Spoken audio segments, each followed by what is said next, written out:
Ask yourself, what democratic government will ban 8 million people? That's about 18% of its population from speaking their native language. Ukraine wants to join NATO. That's undisputed. In 2017, they had a constitutional amendment that committed themselves to NATO membership. This comes from the conversation.com. I don't know whether the conversation.com is a left-leaning or right-leaning. Like we all know, Ukraine wants to join NATO. But it's not Ukraine, it's the nationalists in Ukraine. So now you need to ask yourself, is Putin wrong? And I don't think so. You'll see Ukraine moving to the far right, to put it in political ideology for you. Thinking of any other language than Ukrainian. And if that doesn't sound huge for a country like Ukraine to only speak Ukrainian, if that doesn't sound huge for a country like Ukraine to only speak Ukrainian, it is.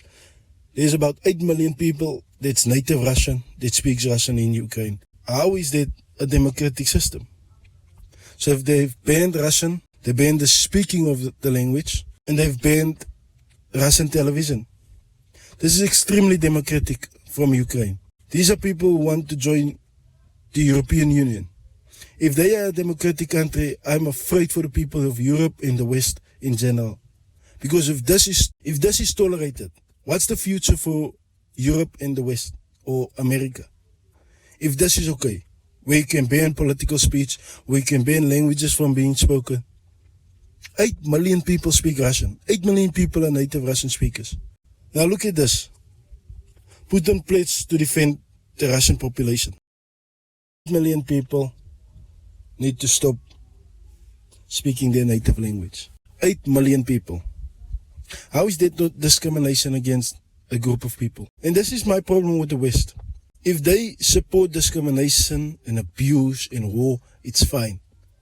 But once another country starts doing the same thing they've been doing all along, a country they are defending now has banned the language. The country they are protecting now, the country they are defending is a democratic country that they are calling a democratic system, has banned 8 million people, 8 million of its own citizens from speaking their own language.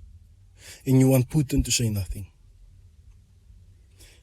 This very country wants to join NATO, a military alliance, and Putin must say nothing. Imagine Spanish-speaking people getting banned from speaking their language in America. Just imagine that. Imagine Spanish television being taken off the air. Imagine Russian forces moving closer to the US border. Will you accept this? And if the answer is no, then why should Russia? Why should Russia accept this behavior? Let me just show you another thing here now. Let me just show you this. So the new President Zelensky has unplugged 3 television networks overnight that he says spreads Kremlin-funded propaganda. So, like, you can agree or disagree with it, but there's 8 million Russian-speaking people. And we have RT or Russia Today here in South Africa. And if you look at it, you'll see it's a Russian perspective of the world, which I don't think is bad. I'll go there to see what's going on, and I'm not an idiot, so I'll know when it's pure propaganda, and I'll just ignore it. But it's a Russian perspective of the world. Just like the CCTV is a Chinese perspective of the world. The United States, the Western perspective of the world, is not the only and superior perspective of the world. And I think we need to stop that behavior of acting like they are the only ones, whereas a monopoly on a perspective. This president that they are hailing as the brave and honorable man has banned Russian. He has banned Russian-speaking people. He has banned them from politics. He has banned their television channels.